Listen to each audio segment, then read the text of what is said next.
Hey, Stan Shields here, calling all these coaches out here. Are you in a coaching business? You want to learn more, maybe even learn a little bit of what you might be missing with your coaching business?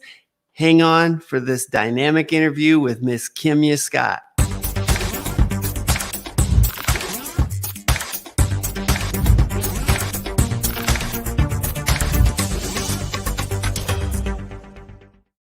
All right, and we are back, and on screen with me is Miss Kemya Scott. I call her Mic Drop Kemya because she always has mic drop nuggets. She drops some kind of a nugget on you, and it's just like, all right, that was a mic drop moment. Just drop the mic and walk away because that was it right there. So how you doing, Miss Kemya?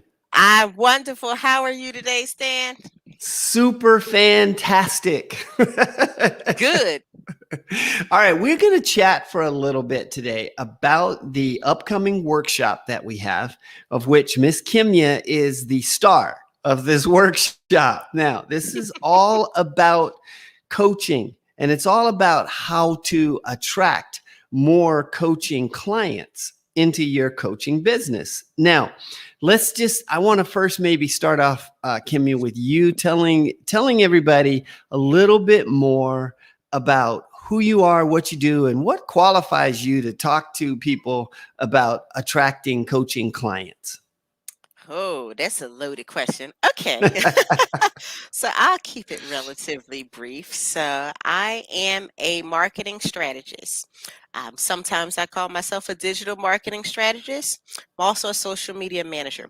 But at my core, I am a marketer by trade. And I am a marketing strategist, and I help small business owners figure out how to market their businesses when they're taking a do-it-yourself approach, when they don't have a full-time marketing staff, when they're trying to integrate all these systems and processes to really grow visibility for their businesses, build brand awareness, and ultimately drive traffic to their websites and convert said traffic to sales. That's what a marketing strategist does. I figure out the foundational pieces, and that's what I do. I have been a marketing strategist for over 25 years now. I know I might not look old enough to say that, but I am. Over 25 years, I've been doing this, and I have been serving small businesses in this capacity, doing everything from, like I said, the foundational pieces of creating the marketing strategy, putting together the plan, creating the structure, all the way up through implementation. So I'm the person that does the overarching top level strategy, all the way down to the person that gets on the keyboard, types the stuff out, schedules, posts, sends out, distributes, etc. I'm Yeah, you actually manage the social media and all of that marketing stuff for businesses as well, right? Yes. So I'm the create the strategy and then do the strategy. And then Yes, because execute. somebody has to do it. So Right. oftentimes I come up with a great strategy, and the next question is, okay, who's supposed to do this? Mm-hmm, So I mm-hmm. just go do the strategy that I created. Now, you said a couple of things there, though, that I think are very important to maybe talk about a little bit. Number one, DIY or DIY. DIY. What is it? Yeah, DIY, DIY. do it yourself, right? Yes. And so, because most small businesses, when we start off, we are DIY because we don't have the revenue and the income yet to actually be able to afford to go hire people, right? Yes. To do all of this. And so those are typically going to be what? Would you classify them as the beginner coaches, or are they the coaches who are making the decision to stay small and not to grow and have a big team? How would you classify them? The Um, DIY people. I think it's a couple of those people. You will have, we'll specifically talk about coaches. So you will have the coaches that are just starting out, that don't have the funds to hire support, on a consistent basis. But then you also have the coaches that are making money, but they're scared to let go. And Mm, so they're scared to delegate, they're scared to outsource, because mm. oftentimes as business owners, what's the first thing we say? I shoot straight from the hip. What's the first thing we say? I could do it myself. I might as well just go ahead and do it myself because it takes too much time to train this person. So that's also, a DIYer. They may be able to afford help, but they don't have the systems and the structures in place to bring on help and really use that help in a strategic way to really maximize the effectiveness of whoever they bring on. So they could be starting at zero, or they could be, they could easily be at six figures and they're cobbling all this stuff together, trying to figure out how to make it work because they don't have the right systems and infrastructure in place to bring on necessary help. hmm I was literally just having this conversation earlier this morning with someone about the business owner that is still out there doing all the same work that the team is doing. And I Hmm. said, I can make a great argument that that's not the right way to run your business. Just go read the E-Myth. And Yes. the E-Myth, really specifically addresses that whole mindset. Right. And Hmm. so that really becomes a big shift in mindset. And so another key component you talked about here then are systems that coaches, and I think here's a misconception maybe, is that with a small business that there's one person, that systems I'm not going to say that they don't think that the systems are important, but I think systems are overlooked. I don't think that there's as much of a conscious awareness that, yeah, even with you as one person, you still need systems in place that will allow you to do things the same way every time and to get more efficient with it. But also that when you do bring someone on, if you have systems that are in place and documented, now it becomes a little easier to train these other people, right? Absolutely. You said it. I mean, all I can say is yes. And, Okay. and it's so true, and it's so funny because we call ourselves solopreneurs, a lot of us. So, Mm-hmm. solopreneurs, they think, well, it's just me. I don't need a system for this. I don't need this project management tool. I don't need this documentation. I don't need SOP, standard operating procedures. It's just me. Here's the thing, the moment that you don't want it to be just you, you are screwed That's if you right. don't have that stuff in place. So Mm-hmm. I'm technically a solopreneur. Mm-hmm. Technically, I don't have employees, Mm-hmm. but I have contractors, and I Mm-hmm. have I have more systems in place than people who have staff. I Mm-hmm. use project management tools. I have a staff agenda that I put together every week. Now I'm the staff. Like, it's me. Mm-hmm. I can sit here and talk to myself. I literally have a written down weekly staff agenda just Mm-hmm. for me, but it breaks down everything I'm doing for that week, why I'm doing it, and it touches all the points of my business. It's not just the posting on social media. What I need to do for each client, what systems in place, what marketing am I doing, what projects am I working on. I use standard operating procedure software Mm-hmm. because you have to start creating those things. I do screenshots, and I get in the habit of, if it's something that I know I want to hire for, just make a list. And I literally will record my screen and just have it. I literally am building these things up because the moment I go to hire a contractor for whatever task, you have to give them something. When you need to hire them, you're already too busy to figure out the process. You don't have time for that. So you have to, right? That's why you're laughing. Mhm, So you have to mhm, do that in advance. And so mhm. I always say you have to get ready before you ready so that you can be ready. That's what they always say. Mhm. If you're always ready, you don't have to get ready. That's right. Part of that is running your business in those systems. You have to put that stuff in place so that when you grow, or you're ready to grow and you're ready to scale, you already have the infrastructure in place. By the time you get to that point, you do not have time to be wondering about SOPs and processes and documents. You're already too swamped. And so that is a recipe for burnout and disaster.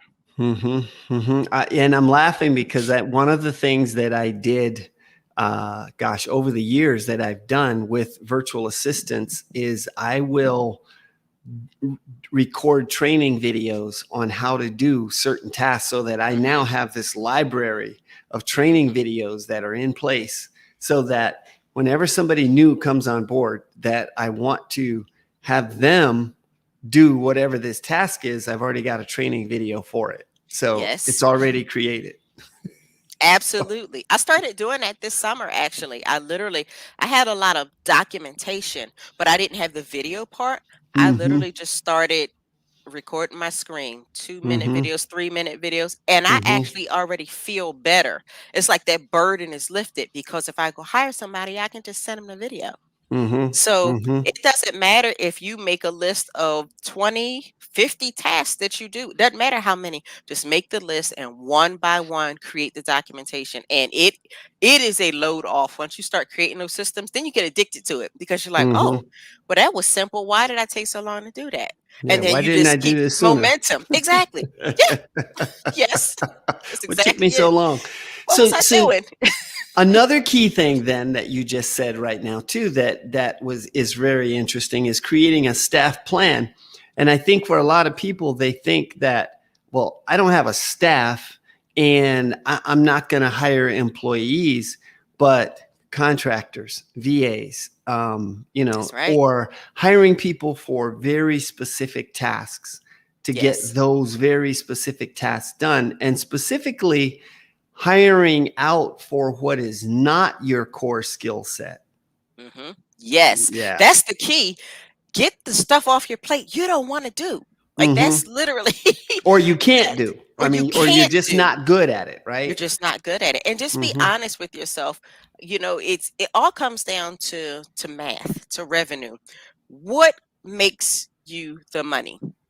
Everything else should take a back seat in terms of if you want to grow and scale your business. You, as the business owner, have to focus on making the money.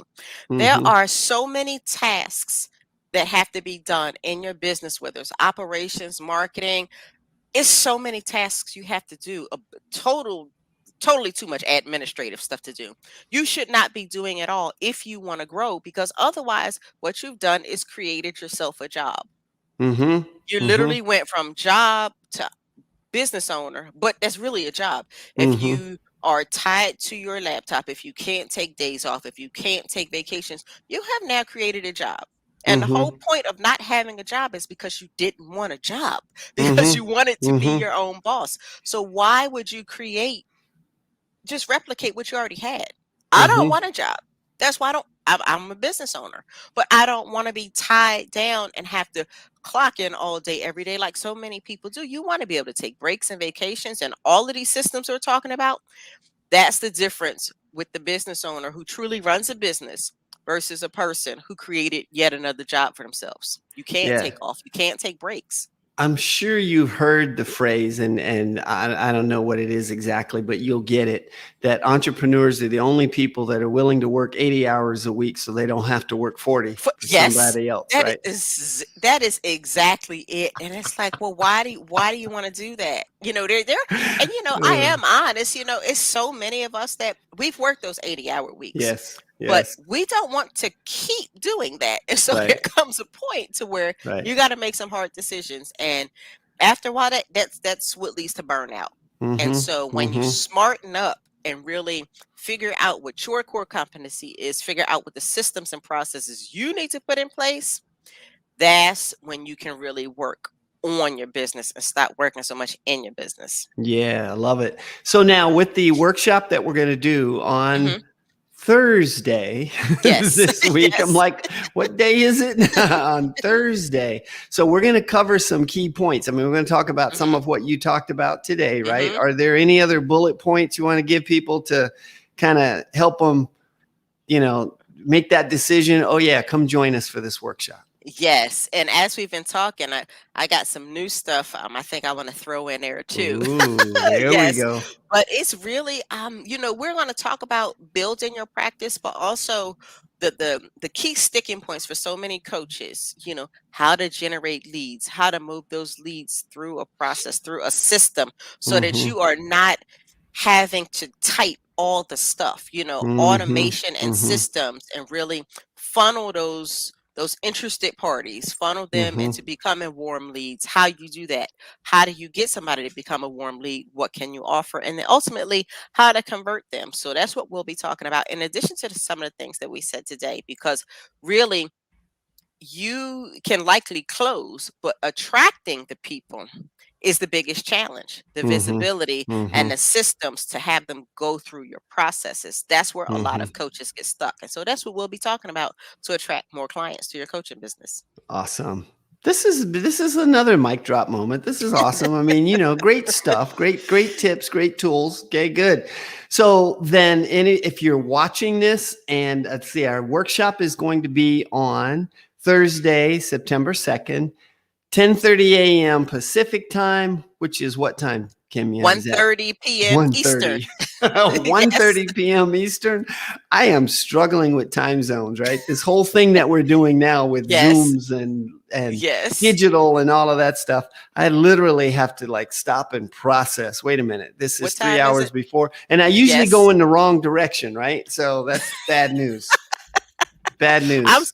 I'm so used to it because I've been virtual for close to a full decade. So it's so funny. I got myself, and it's one of those system things. I got myself into the habit of whenever I write a time, I always put Eastern Standard Time. Doesn't matter who I'm talking to, That's right. because I That's talk right. to so many people. If I didn't get myself in a habit, I'd have to remember, okay, is she on East Coast? Is she Central? I don't want to keep That's track. right. So I just make it a habit. So when I write the time, I always put my time zone. I That's one of those literally, teeny little yep. things that Yeah, makes one a of huge those, difference. but it makes a gigantic difference It because does. the few times that I have forgotten to write PST for Mhm. Pacific, then it's when somebody is in a whole different time zone and it just, and Mhm. then things get, amok, Yes. right? So Yes. anyway, all right. So very good. Awesome. So for anybody that, as you watch this replay, come join us. It's September 2nd.